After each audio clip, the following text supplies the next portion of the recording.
This is not a metaphor. It is a literal gate, an energetic barrier encoded into your being, placed there before birth. And fear is the key that locks it. Let me say this clearly. If you're listening to this, it means the key is dissolving. You were not guided here by accident. The ancient Egyptian priests of the Temple of Edfu called it the Karnet Ma'at, the veil of separation, a vibrational threshold within the human field. According to Thoth's scrolls, passed down through the houses of life, this gate was constructed not to imprison you, but to protect you, until you are ready. But now, you are ready. Most people don't know this, but fear is not an emotion. It is a frequency, a coded distortion in the body's vibrational matrix that blocks the upper current of consciousness from descending into the lower chakras. Modern science will tell you about the amygdala, the cortisol release, the evolutionary response. But the ancients, they knew better. They didn't treat fear as something to control. They treated it as something to be disintegrated. With sound, a particular sound, a tone so precise, so sacred, it was forbidden to utter aloud except during the Night of the Flame, a ritual performed only once every 12 years, beneath the heliacal rising of Sirius. That sound, you will receive it here. But first, let me show you what happens when you don't. Fear is like a ghost. It doesn't touch you, but it haunts everything. You delay speaking, you breathe shallowly, you avoid silence, you chase noise, all because of something unspoken, vibrating beneath your awareness. This hidden vibration clings to your cells like shadow. It slows healing, it corrupts memory, it rots the courage in your gut. And worst of all, it makes you forget who you really are. Because fear is the great amnesia, and that's exactly why Thoth encoded the antidote into vibration. He knew that logic can't remove fear. No argument can erase it. Only frequency can. Let's begin the experience. Right now, close your eyes. You do not need to believe anything. You only need to do one thing. Breathe, but not like you normally do. Take one slow inhale through the nose. Hold it for 3 seconds. Then exhale with a deep ha through the mouth. Again, inhale through the nose. Hold. Exhale with the ancient sigh. Ah. This sound mimics the vibrational breath pattern used in the Egyptian priesthood, known as the Sigh of Sekhem. Intwell. Now listen. In the silence that follows, a space will open, a veil will thin. You may feel chills, or heat, or nothing at all. All are signs. None are wrong. If you feel a tightness in your chest, good. That is the gate stirring. If your mind suddenly starts racing, excellent. That is fear trying to survive. Ignore it. Breathe again. This time, make the sound just once, from deep in the belly, vibrating upward. Let it rise like wind over ancient stones. You have now begun. I will warn you. This is not entertainment. If you do this practice once fully, it may unlock a shift you cannot undo. You may wake up at 3 a.m. with your heart pounding. You may dream of snakes or pyramids. You may cry, for no reason. These are not symptoms. They are echoes, ripples in the field that tell you the gate has begun to open. And once opened, fear loses its home. This is not a chant. It is not a mantra. It is a command buried in the DNA of your cells since the dawn of man. The priests of Thoth called it Utkare. The word was never written, only spoken. Only once, and only by those who had walked through the gates of fear. It's not the word itself that has the power, but the way you say it, the vibration, the breath, the moment, and the moment is now. You've heard of placebo, the mind healing the body through belief. But that's only scratching the surface. The true secret? The body responds to frequency long before it listens to belief. Your organs, your blood, your nervous system, they are made of oscillation. Your liver listens. Your spine remembers. Your cells are tuned instruments, waiting for the conductor's cue. And the conductor? It is you, if you can speak the hidden syllable in the ancient way. But first, a warning. If you speak it from the throat, nothing will happen. If you speak it while distracted, it may backfire. If you speak it while joking, you invite chaos into your field. That's why it's called the forbidden syllable, because the universe takes it seriously. Are you ready to speak in the language of your origin? Then prepare your field. Do exactly as follows. Close your eyes. Drop your shoulders. Relax your belly. Place the tip of your tongue gently on the roof of your mouth. Now breathe in not through the nose, but through your spine. Visualize the breath pulling upward from your tailbone to your crown. Inhale, hold, exhale with this sound, slowly, from the base of the gut. Ut. Feel the low rumble. Let it vibrate your intestines. It should feel ancient, like a tremor through stone. Then breathe again, and now, let the next syllable rise like a flame from the heart. Ka.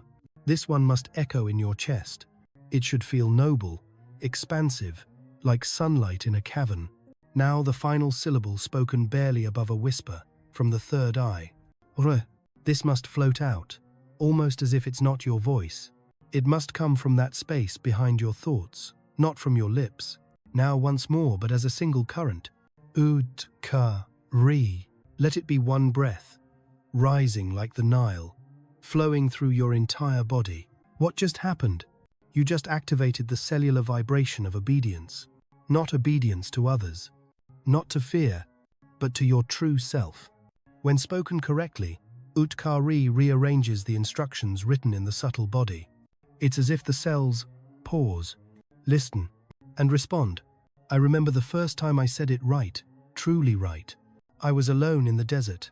The wind was dry, the stars unmoving, and the moment I finished the last syllable, my arms began to shake, not from fear but from recognition. My body remembered what I had forgotten, that I am the one who gives the command, not fear. Now you try. Do not say it unless you are ready, but if you do, say it only once. Utkare, and then go still. Listen. You may feel, asterisk, a flash of heat in your chest, a sudden exhale you didn't intend, asterisk, a strange silence in your mind. These are signs. They mean your cells are listening. Your fear has just lost its language. You may cry. Let it happen. You may laugh. That is welcome. You may feel like you've seen through a dream you've lived inside your whole life. Good. That means the voice of fear has been interrupted. It is called the Sefik Bar. In ancient scrolls hidden beneath the temple of Kom Ombo, it was drawn not with words, but with a spiral, a coiled symbol, a knot, buried deep behind your navel. This is where fear hides when it cannot rule the mind. This is where it whispers, when it can no longer shout. They don't teach you this in modern psychology. They won't find it in your bloodstream, but every ancient energy system knew it. The Indians called it the Manipura blockade. The Tibetans called it the demon beneath the fire gate. And the Egyptians simply called it the knot, because fear, when it cannot speak, twists. It tightens, it coils, it wraps around your power center like a snake waiting to strike not outwardly, but inward. This is not symbolic. Your belly is the seat of the third chakra, your personal sun, your power engine, your will. But in 9 out of 10 people, it's silent. Not because they lack strength, but because they carry a knot made of memory. Memories of punishment, memories of shame, memories of when your power frightened someone, so they trained you to shrink. And every time you obeyed that fear, the knot twisted tighter. Let me describe it. It feels like a tension that never leaves, like you're always bracing, but you don't know for what. You avoid deep rest, you crave noise, you distract yourself from silence, and under it all a hum, like something holding itself together, just barely. That hum, that's the frequency signature of fear. The ancients measured it, through ritual, through trance, through sound. They found that fear in the belly vibrates at a lower frequency than grief, lower even than guilt. It is static, it doesn't move. That's what makes it so dangerous and so easy to control, once you know where it lives. We're going there now. No more theory, only experience. Close your eyes. Place your hands gently on your stomach. Feel the warmth beneath your skin. That warmth is your hidden fire. It is still burning, even after everything. Now visualize a knot, a real, thick, twisted rope, sitting behind your belly button. Don't try to undo it. Just observe. Ask it silently, what have you been protecting me from? Then go still. You may feel nothing, You may feel a sudden emotion. You may see a flash of memory from childhood, or a dream you thought was meaningless. All of this is the not speaking. Let it speak. Now, take a breath. This time, breathe into your belly. Not your chest, not your throat, into the core. Feel your belly rise. Hold. And now release with the vibrational phrase, Seah. Let it snake out, long and soft. This is the sound of unwinding. The Saah breath. It was used in ancient Egyptian Sekhem, healing to loosen trapped energy. It doesn't break the knot, it softens it. And when fear softens, power returns. Here is the truth. Fear is not your enemy. It is a servant who forgot its place. It was meant to warn you once, and then leave. But you let it stay. And now it acts like a king. This practice done once sincerely reminds the fear that you are sovereign. You may feel, asterisk, a deep shiver through the gut, asterisk, a sudden need to cry, asterisk, a rising heat or nausea, asterisk, a laugh that seems to come from nowhere. These are not side effects. They are signals of the knot unraveling. Let it happen. You do not need to understand it. You only need to stay present for it. This breath was not taught to the public. It was given only to those who had passed the first trials, those whose fear had loosened enough to make room for light. The name? Netcha, Nefu, in ancient Egyptian, the serpent that carries light up the spine. And now you will learn it. Thoth, the master of sacred geometry and time, once said, "The breath is not air. The breath is the vehicle of light. To carry energy without breath is like sending a ship without water." But how does a breath carry light? It must follow a pattern. It must be woven like a serpent coiling upward, activating each energetic lock until it reaches the crown. This isn't ordinary breathwork. This is activation. The spine is more than a structure. In mystical anatomy, from Kemet to Kundalini, from Tibet to the Andes, the spine is a ladder. It is the jade pillar in Egyptian mysteries, the Sushumna Nadi in Vedic scriptures, the rainbow bridge in shamanic lore. But here's what they don't tell you. Fear hides behind the heart. Not in front, where you can feel it, but behind, just where your shoulder blades meet. It's called the inverted gate. When fear cannot survive in your belly, and you have silenced its voice, it crawls up and rests behind your heart, whispering, "Don't speak too loud. Don't love too much. Don't be too visible." That whisper, it is the final defense of fear, and it can be burned away through the serpent breath. Let's begin.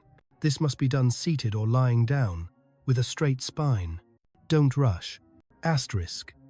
First, place your tongue flat against the roof of your mouth. This completes the energy circuit. Asterisk. Now place one hand over your heart, and the other on your belly. We are bridging the lower and upper fields. Asterisk. Inhale deeply through the nose, imagining the breath as golden mist rising from the base of your spine. Asterisk. As you inhale, slowly count to 7. Let the energy climb vertebra by vertebra, like a serpent rising. Asterisk. When you reach the top of your inhale, hold your breath. This is where the magic happens. During this retention, imagine the golden mist coiling behind your heart. Not in front, but behind. Feel the pressure. Feel the tingling. That is the serpent awakening. Now exhale slowly through your mouth, whispering, "So." This is the sound of shedding. It is the release of fear's final hiding place. Do this breath only 3 times, never more in one sitting. You are not just breathing air. You are carrying codes up your spine.